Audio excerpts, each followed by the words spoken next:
Lee, we're back for another episode of High Dive, and as the United States and the world seem to be, I don't know, is imploding the right word? It's very Yeah, distressing, some of the news that's coming out. it's sadly predictable. I mean, it's sadly predictable. But here's the thing: I'm not sad about it being sadly predictable because I don't feel insane right now. I feel perfectly sane. Like as bad as things are, I feel like I've been talking about how QAnon is a trap.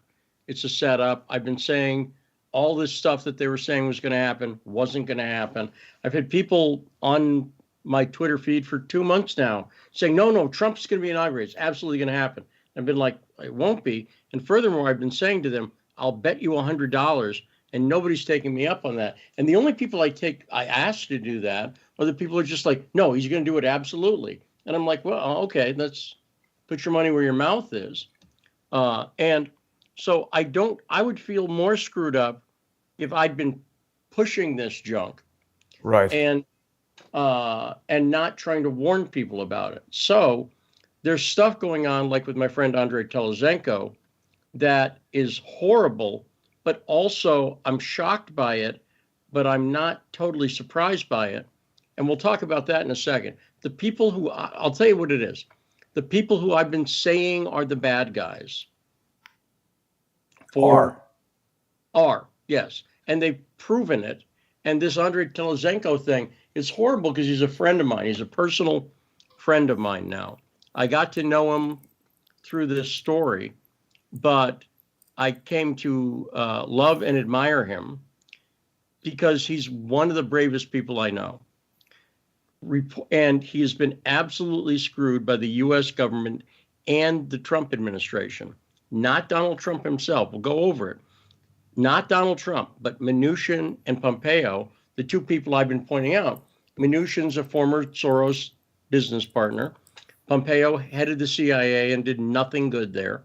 He didn't release anything. He didn't anything else. And I've said these guys are bad guys. And I'll talk about why Rudy Giuliani's a bad guy, why Chuck Ross over at the Daily Caller is a very bad guy. And that Chuck Ross is, I mean... Well, let me slow you down a second because I think there's a lot of people who aren't even aware. There's been so much stuff going on with the inauguration coming up and Trump going to Texas. Andrii Telizhenko was a legitimate whistleblower. He was he's working in the Ukrainian embassy, or give us the story of who he is and how he came about and what's happening to him now.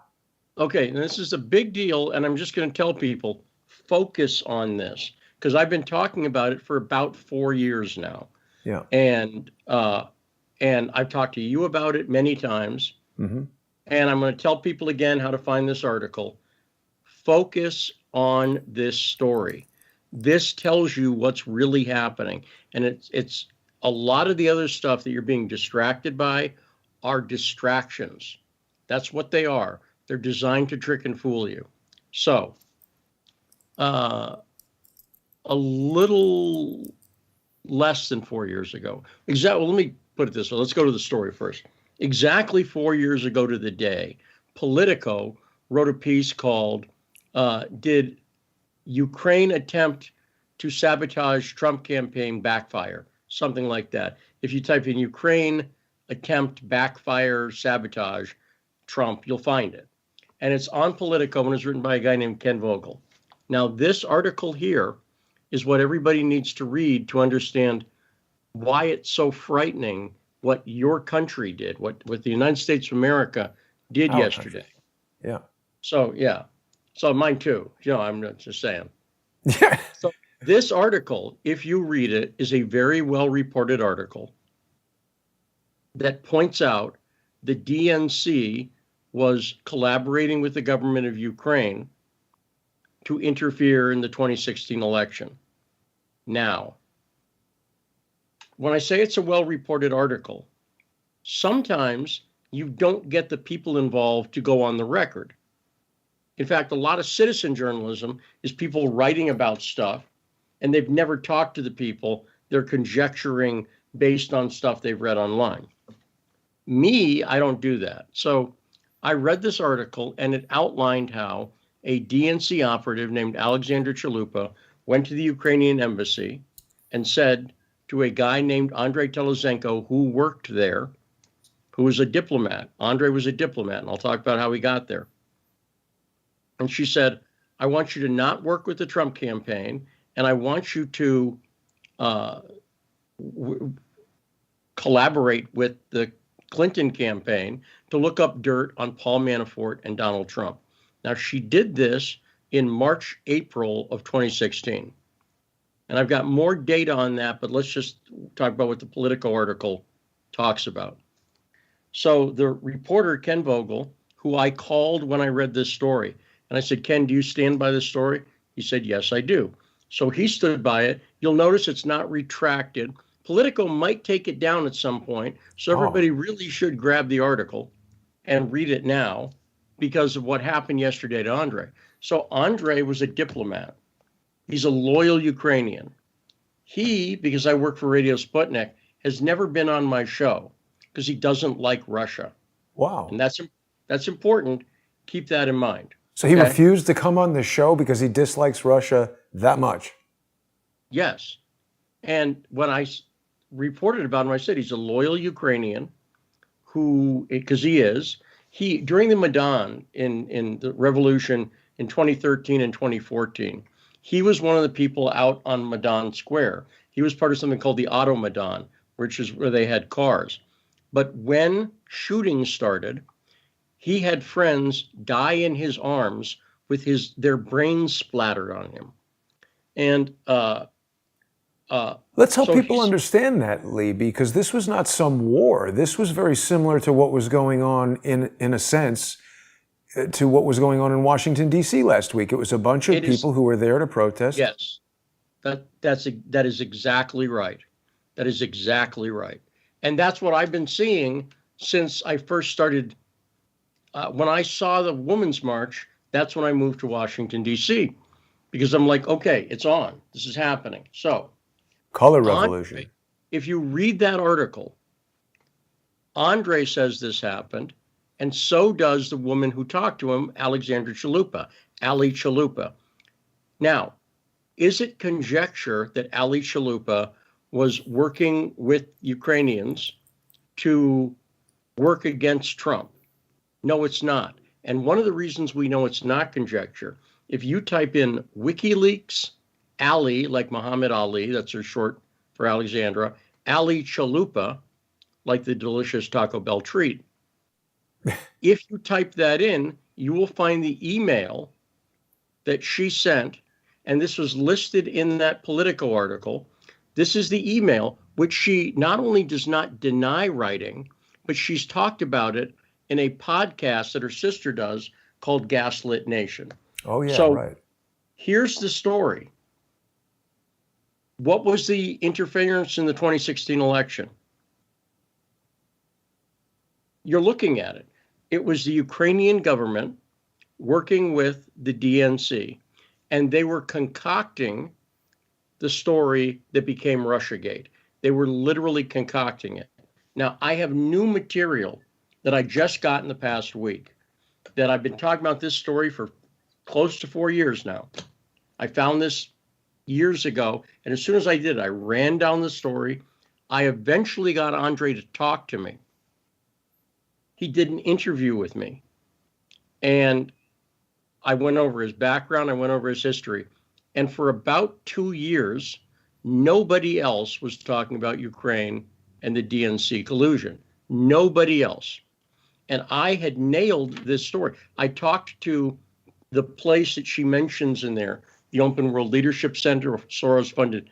I talked to the person who runs it. They confirmed it. I talked to Michael Isikoff, the reporter she was working with. He confirmed it. I interviewed other people. 100%, this is a confirmed story. Yet nobody was picking up on it, including my former source, Breitbart News. And I felt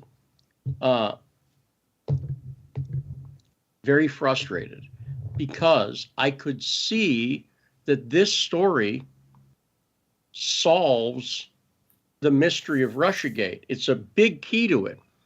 It was an operation set up prior to any supposed hacking, months before, and I have new evidence on that.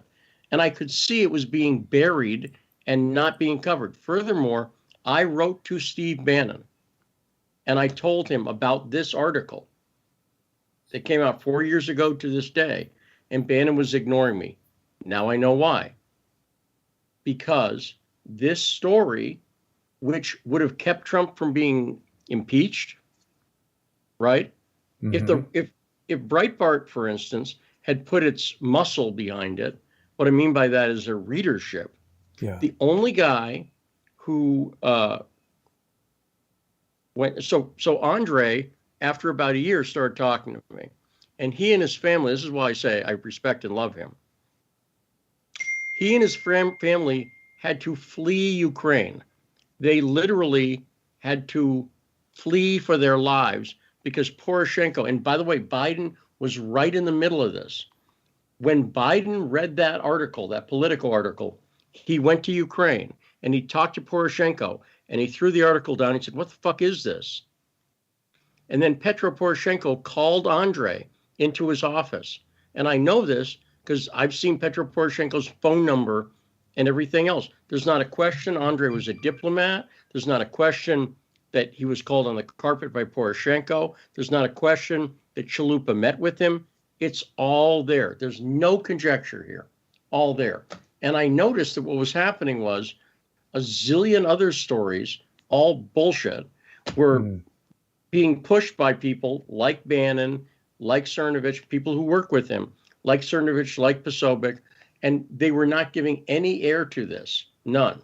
Eventually, I got Jack Posobiec to talk to Andrei, who has now thrown him under the bus, because what happened yesterday was Andrii Telizhenko, and if you look this up, just look up his name, look up Andrii Telizhenko sanctions, you will find story after story.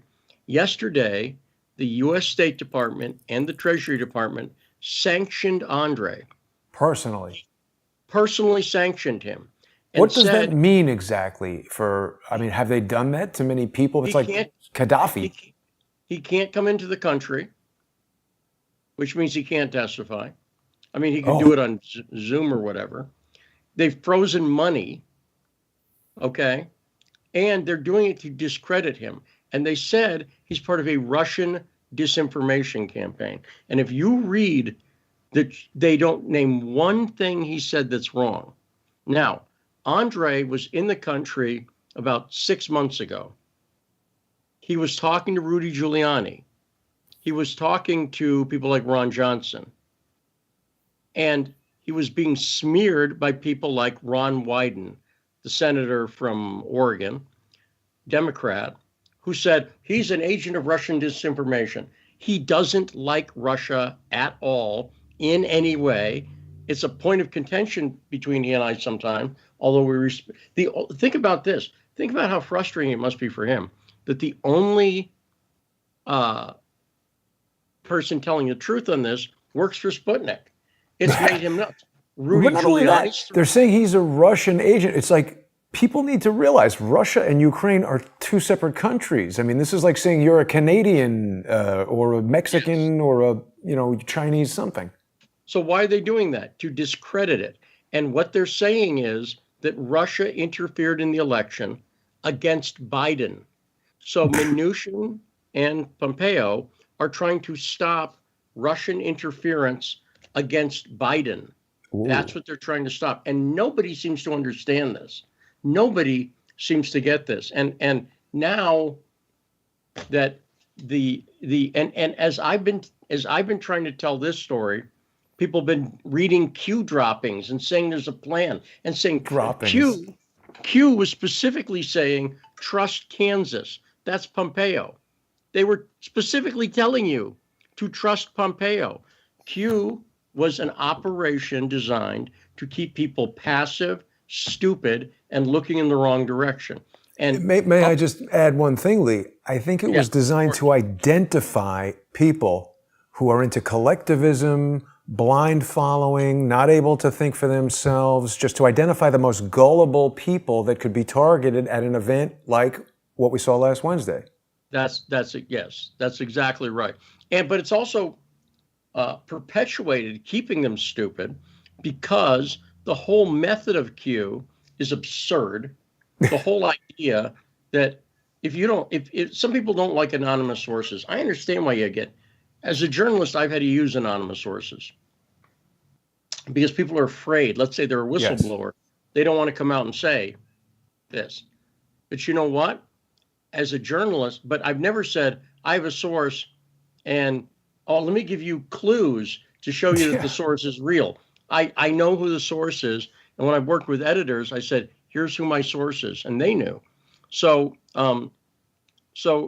now that we're at the end game, there are still people I know to this day, right now, who are still like, no, there's going to be military trade. Matt Couch, a lying social engineer. Idiot. Social engineer, absolutely, who specifically, I've been telling people, he's lying to you. This morning, he was going, oh, here it comes. Military tribunals are coming. Trump and blah, blah, blah. No. And I said to him on Twitter, hey, Matt, put your money where your fat mouth is. Bet $1,000. And of course, what these people do, and I'll talk about Chuck Ross in the next segment. I talked about my radio show today. Chuck Ross and the Daily Caller's in on it. John Solomon's in on it. But are they in on it or are they fooled? It's because a lot of people... No, they're in on it, period. And I have absolute proof that they are in on it, Jason. Wow. And you know me, when I tell you I have in my possession articles that lay out the story that were killed by well-known and respected journalists. And I will reveal that soon. And the only reason I'm not now is because I've been asked not to right now. But that day is going to come very soon. And I'll say that again. I have the actual article that they killed for no reason. Breitbart? I'm not going to say who it is yet. Oh. But it's somebody, you'll see, it's not a Matt Couch. It's somebody who everyone goes, no, I trust they're good, blah, blah. No, they're not. And I have literally the article that they had written about this that they killed and refused to publish. So there's no question. These are not people who don't know the truth. They absolutely know the truth and are hiding it. And again, that's not me guessing, well, there might be. I have the evidence in my possession. And Jason, I would send it to you just so at least you go, well, yeah, I've sent it to other people. I sent it to my editor. I've sent it to a few journalists around the world who I know and trust. But the person has asked me, keep this quiet for right now. And I'm respecting them and trying to talk them into going, I have to put this out. Right. Because it ends any debate about what people knew. Furthermore, senators like Chuck Grassley absolutely knew, and I have all that proof too. And they're specifically lying about it. There's no possibility these people were tricked. And when you see the evidence that I've seen, there's no possibility that people were tricked. And these are people at the highest level. This is Mnuchin, Pompeo, Chuck Grassley, major media figures, people like Jack Posobiec. Bannon, I have the emails where I was trying to warn Bannon about this. He wasn't ignoring it because he doesn't trust me as a reporter. He knew I was onto something. And when people ask why, the reason is that this corruption, and I've been saying this for a while too, the anti-Russia stuff, the anti-Putin stuff, has nothing to do with human rights, has nothing to do with Pussy Riot, has nothing to do with any of that. It's about peoples at the highest level of government, Feinstein and Grassley, lying so the U.S. can steal the resources of Russia that became available after the fall of the Soviet Union. And that's, and so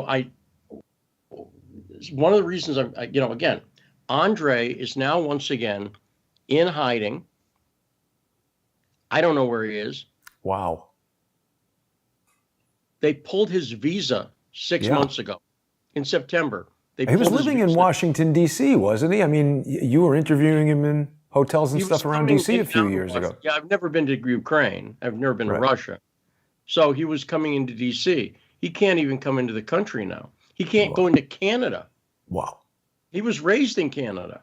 Wow. He can't go into Canada. And Canada told him, we pulled your visa because the U.S. told us to pull your visa. Wow. And this guy is a truth teller. So to me, he's at a level of heroism with Julian Assange. Mm-hmm. And they're making him suffer for it. He is paying the price, not quite as bad as Assange is yet, but they're trying to do it. And everybody who cares about the truth should care about this. And here's the other thing I can tell you. He was never allowed to talk to President Trump. I'll say that again. He was never allowed to talk to President Trump by Rudy Giuliani or any of the people close to him. I believe 100% if Trump knew what was going on, if he knew the truth, if he hadn't been misdirected from the truth, that everything we've seen in the past 3 years, the impeachment, the Russiagate investigation, this could have been shut down 3 years ago. But why would Giuliani do that? Giuliani's been putting on a show for everybody. I mean, he's been hanging out with Andrei for a while. So this is the here's the thing. This is always what people do in this. It's a common question, and I understand it. We don't know why. But let me just say this. If you see me shooting somebody, right, you could go, well, why is Lee shooting him? Why would he do that? Like if people came in, I'm shooting Jason. Right? You don't know why, but you could say he did it. Right. And they first go, oh, wait, Lee and Jason like each other. They've known each other a long time. And that's okay to ask that. And I'll tell you the answer.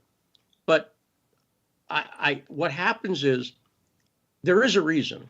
Yeah. And it's because Rudy Giuliani, as we pointed out before, is a complete shill, who I pointed out the MEK. Right. The People's Mujahideen.